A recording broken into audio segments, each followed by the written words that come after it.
Hello everyone, welcome to chem learn P में आप सभी का स्वागत है। आज हम 13C एनएमआर स्पेक्ट्रोस्कोपी के सीरीज़ स्टार्ट करने वाला है। वैसे तो 13C एनएमआर स्पेक्ट्रोस्कोपी की सीरीज़ ऑलरेडी हमने स्टार्ट कर दी है और उसमें भी हमने introduction part and DEPT spectra देख लिया है। यानी कि इसके आई थिंक मे बी 2 या 3 वीडियोज़ आगे ऑलरेडी बन चुके हैं। तो आज हम देखने वाले हैं कि अगर 13C एनएमआर स्पेक्ट्रोस्कोपी में अगर नंबर ऑफ सिग्नल्स अगर मुझे फाइंड आउट करना है तो कैसे फाइंड आउट कर सकते हैं। तो सबसे पहले तो अगर आपको 13C एनएमआर स्पेक्ट्रोस्कोपी में CNMR सिग्नल्स अगर आपको फाइंड आउट करने हैं तो उसके लिए आपको first of all H1 NMR spectroscopy पता होनी चाहिए। उसके सिग्नल्स कैसे फाइंड आउट करते हैं वो पता होने चाहिए। अगर वो पता है तभी भी आप उसके ऊपर काम कर सकते हो। जैसे कि हमने देखा था कि H1 एनएमआर स्पेक्ट्रोस्कोपी में अगर मेरे पास ये कंपाउंड है CH3 CH2 Cl, तो हम लोग काम क्या करते हैं कि अगर यहाँ पे इस प्रोटॉन की मैं बात कर रहा हूँ तो उसका जो केमिकल एनवायरनमेंट है उसके ऊपर डिपेंड करता है कि उसका सिग्नल कैसे आएगा। वैसे ही अगर इस प्रोटॉन की बात कर रहा हूँ तो इस प्रोटॉन का जो केमिकल एनवायरनमेंट है उसके ऊपर डिपेंड करेगा कि इसका सिग्नल क्या आएगा। ठीक है, तो हम लोग क्या करते हैं, उसका जो नेबरिंग ग्रुप पे नेबरिंग कार्बन पर जितने भी प्रोटॉन है वो +1 यानी कि n+1 के हिसाब से हम कैलकुलेट करते हैं। जैसे कि यहाँ पे n+1 है, जो भी मिलेगा उसका सिग्नल आएगा। जैसे कि यहाँ पे CH3 है, अगर इसकी बात कर रहा हूँ तो यहाँ पे 2 प्रोटॉन है यानी कि 2+1 यानी कि ट्रिपलेट मिलेगा।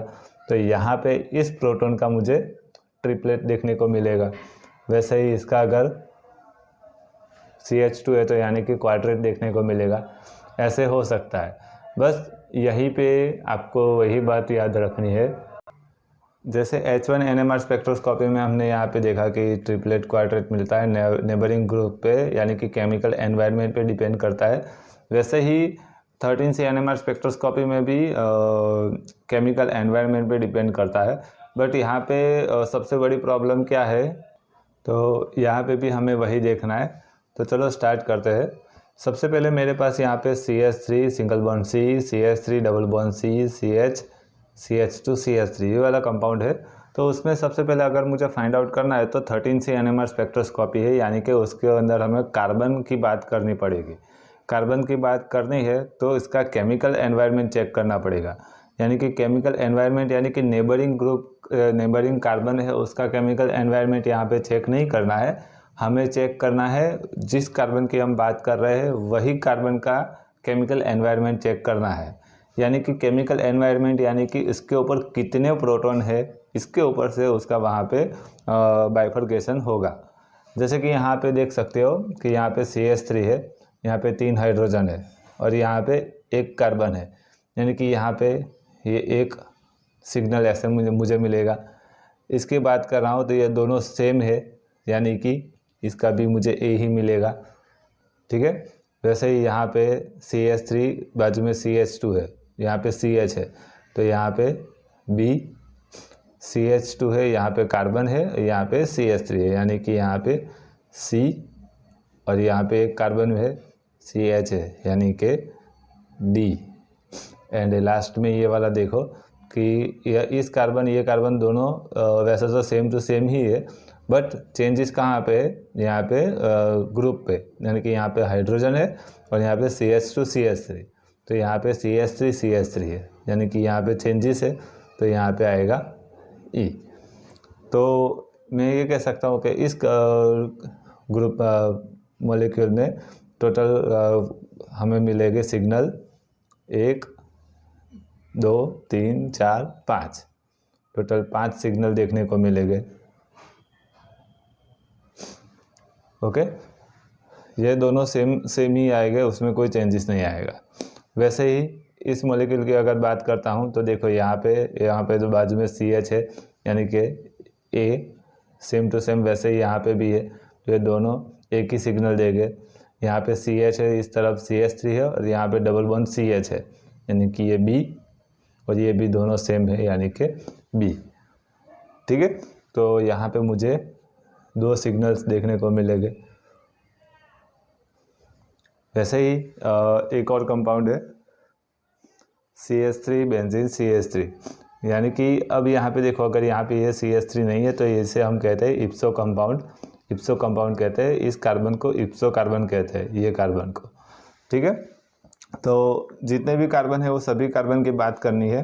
तो सबसे पहले यहाँ पे इस कार्बन की बात करता हूँ। तो यहाँ पे देखो, ये यहाँ से बाजू में कार्बन है, ठीक है। वैसे ही यहाँ पे भी बाजू में कार्बन है, तो ये दोनों सेम आएंगे, ठीक है। यहाँ पे जो कार्बन है वो आएगा B, वैसे ही यहाँ पे भी B, ये आएंगे C और D। ओके, अब एक और चीज़ है कि यहाँ पे ये जो दो कार्बन है उसकी बात करता हूँ। तो यहाँ पे देखो, यहाँ पे कार्बन है, यहाँ पे हाइड्रोजन है, यहाँ पे कार्बन है, ये हाइड्रोजन है। तो ये दोनों तो सेम है, बट ये दो कार्बन सेम हो सकते हैं। तो इसके लिए आपको क्या देखना पड़ेगा, तो कि यहाँ पे इस कार्बन की बात करता हूँ तो यहाँ पे देखो CH है, इस तरफ कार्बन है। तो मैं ये कह सकता हूँ कि यहाँ पे भी ये कार्बन एक ही सिग्नल देगा, यानी कि टोटल सिग्नल हमारे कितने आएंगे, 1 2 3, टोटल 3 सिग्नल में ये कंपाउंड हमें देखने को मिलेगा। ओके, बहुत ही इजी है। अगर आपको H1NMR स्पेक्ट्रोस्कोपी के सिग्नल्स फाइंड आउट करना आता है तो इसमें आप इजीली काम कर सकते हो। अब यहाँ पे ये कंपाउंड देखो कि बेंजीन पर CH3 और यहाँ पे रिंग में से CH3 निकल रहा है। अब रिंग में से निकल रहा है, इसका मतलब क्या हुआ, क्योंकि उसकी पोजीशन फिक्स नहीं है, रोटेशन हो रही है। जैसे कि यहाँ पे ऑर्थो में भी हो सकता है, मेटा में भी हो सकता है, पैरा में भी हो सकता है, तीनों तीन में हो सकता है। अगर अब हमें तीनों तीन पे फाइंड आउट करना पड़ेगा, तो सबसे पहले मैं ऑर्थो की बात कर रहा हूँ। अगर यहाँ पे ऑर्थो पर है, ऐसे ऑर्थो पे CH3 है, तो क्या होगा, तो देखो यहाँ सबसे पहले तो इसकी बात करता हूँ। तो यहाँ पे ए तो मिलेगा, ये B कार्बन, ठीक है। अब यहाँ पे देखो ये वाला, तो यहाँ पे CH है, यहाँ पे CH है, यानी कि ये C आएगा, यहाँ पे D आएगा, ये वाला दोनों सेम होगा, यानी कि ये D होगा, ठीक है। अब यहाँ पे देखो CH2 है, CH है एंड यहाँ पे कार्बन है, तो यहाँ पे भी E आएगा, ठीक है। और यहाँ पे एक अकेला कार्बन ही है, सेम टू सेम जैसे यहाँ पे है वैसा, बट यहाँ पे देखो एक तरफ CH है और एक तरफ सिर्फ कार्बन है, ठीक है। तो यहाँ पे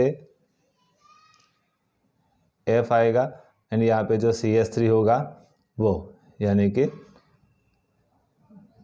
G।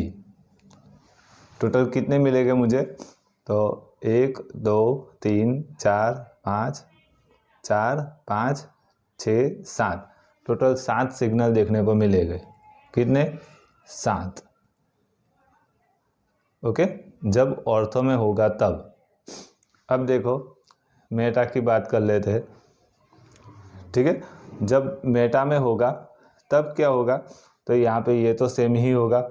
यहाँ पे देखो, यहाँ पे कार्बन है, ठीक है, 1 2 3 4, तो यहाँ पे एक हाइड्रोजन है, यहाँ पे एक हाइड्रोजन है, यानी कि ये चेंज हो जाएगा, ठीक है। अब AB, यहाँ पे C होगा, C कहाँ से, यहाँ पे एक हाइड्रोजन है, इस तरफ एक हाइड्रोजन है, एक इस तरफ नहीं है। वैसे ही अगर इसकी बात कर रहा हूँ तो यहाँ पे हाइड्रोजन नहीं है और यहाँ पे तो ऑर्थो ग्रुप है, यानी कि यहाँ पे भी नहीं है, तो ये आपका C हो जाएगा, ठीक है। यहाँ पे D, ये वाला, यहाँ पे हाइड्रोजन है, यहाँ पे हाइड्रोजन नहीं है, तो यहाँ पे आएगा E।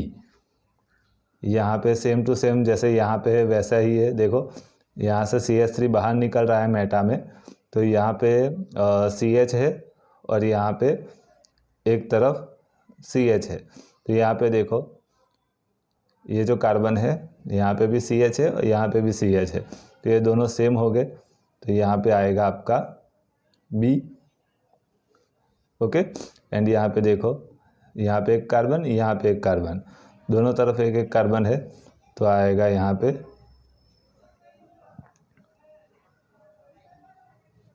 F, ठीक है। तो टोटल कितने आएंगे, 1 2 3 4 5 6 सिग्नल मुझे देखने को मिलेंगे। ओके, तो वैसे ही पैरा में भी हमें करना है। अब पैरा में मैं आपको करके नहीं दूंगा, पैरा में आपको करना है कि कैसे कितने सिग्नल मुझे मिलेंगे यहाँ पे पैरा पोजीशन में होते हैं तो, ठीक है, वो आपको फाइंड आउट करके मुझे कहना है। तो इसके लिए मैं बाकी रखता हूँ क्वेश्चन मार्क, आपको कमेंट करना है और कैलकुलेट करके क्या होगा क्या नहीं, ठीक है। नेक्स्ट जाते हैं फिनॉल दो फ्यूज रिंग है फिनॉल की उसके ऊपर। तो यहाँ पे देखो ये जो कार्बन है ये कार्बन ये दोनों सेम है यानी कि A मिलेगा। यहाँ पे देखो ये B है ये कार्बन, ठीक है। यहाँ पे क्या मिलेगा मुझे कोई कह सकता है? ये वाला कार्बन और ये वाला कार्बन दोनों सेम है। ओके, ये आएगा C, दोनों सेम है। ये वाला D, ये भी D आएगा। ओके, अब यहाँ पे देखो ये कार्बन है, यहाँ पे है CH, इस तरफ है CH और यहाँ पे है कार्बन, ठीक है, CH कार्बन। तो वैसे ही अगर इस कार्बन की बात करो तो यहाँ पे कार्बन और यहाँ पे CH, तो दोनों चेंज है, तो यानी कि आएगा E एंड F। ओके, तो टोटल यहाँ पे कितने सिग्नल्स आएंगे? 1 2 3 4 5 6, टोटल 6 सिग्नल्स मिलेंगे। ओके, वैसे ही अगर इसकी बात करता हूँ 6 नंबर के एग्जांपल, तो वहाँ पे देख लेते हैं। ये दोनों सेम है तो ये आपके ए आएंगे, एक ही सिग्नल मिलेगा। वैसे अगर इसकी बात कर रहा हूँ तो यहाँ पे B आएगा, ये वाला C, ये वाला D, ठीक है। वैसे यहाँ पे ये देखो दोनों सेम है यानी कि B आएगा, ये C आएगा, ये D आएगा। ओके, अब देखो इसकी बात करता हूँ कि यहाँ पे ये दोनों एक तरफ कार्बन पर OH है और एक तरफ CH है, तो यहाँ पे भी एक कार्बन और OH यानी कि ये दोनों सिग्नल सेम मिलेंगे मुझे, तो यहाँ पे आएंगे E एंड E। ओके, तो टोटल कितने मिलेंगे? 1 2 3 4 5 सिग्नल्स मिलेंगे।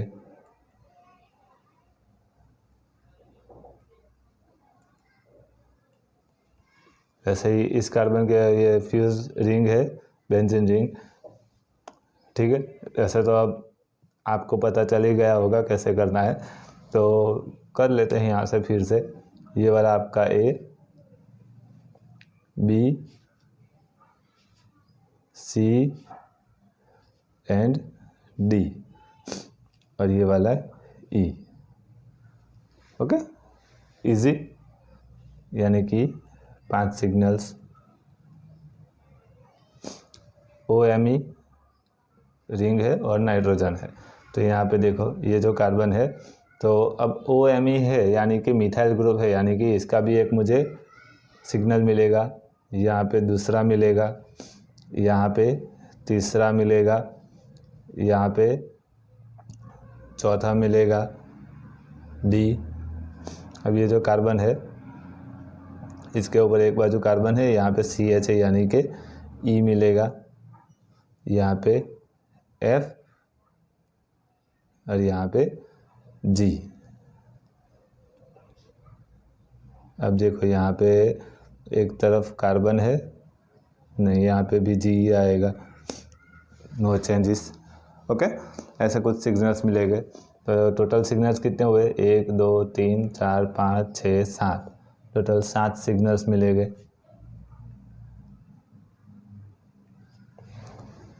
ओके, अब सेम टू सेम वैसे ही यहाँ पे है। अब देखो यहाँ पे ए सिग्नल मिथाइल ग्रुप का ये सिग्नल होगा, ठीक है। देन यहाँ पे ये दोनों बी हो गए, दोनों सेम ही है इसीलिए। देन उसके बाद ये वाला C। ओके, ये दोनों देखो, एक तरफ कार्बन है, एक तरफ कार्बन है, यानी कि ये आएगा D, दोनों सेम होगा। देन यहाँ पे है Me, यानी कि O मिथाइल ग्रुप, एंड यहाँ पे दोनों ये है, यानी कि D E एंड ये वाला F। ओके, तो टोटल्स कितने हुए? 1 2 3 1 2 3 4 5 6, टोटल 6 सिग्नल्स मिलेंगे। ओके, अब देखो ये लास्ट एग्जांपल थोड़ा सा ट्रिकी है, बट बहुत ही इजी है, उसमें कोई चेंजेस नहीं है। देखो यहाँ पे C डबल बॉन्ड O दिया गया है, यानी कि फंक्शनल ग्रुप है, यानी कि आइडेंटिफिकेशन करने के लिए इजी पड़ता है इसे। तो यहाँ पे ये जो कार्बन है ये आपका A होगा।